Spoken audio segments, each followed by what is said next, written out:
Aquest matí ha entrat en funcionament a la línia 1 del metro de Barcelona un nou tren de la sèrie 4000 de color blanc, el primer d'aquesta línia.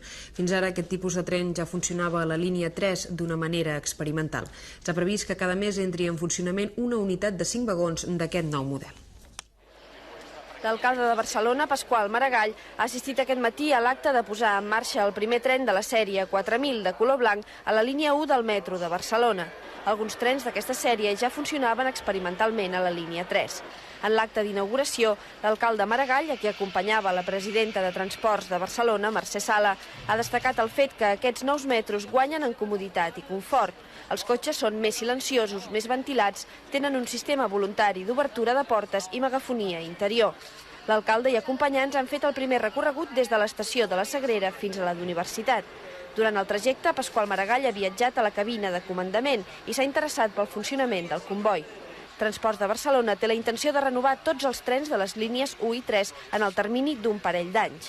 A la línia 3 els renovarem tots, que són 18 nous trens, i en aquests moments hi ha una demanda de 17.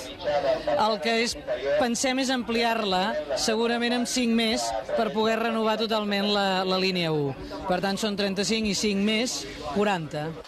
Cada nova unitat de 5 vagons costa uns 500 milions de pessetes. La inversió total de Transports de Barcelona en aquesta primera fase és de 17.500 milions.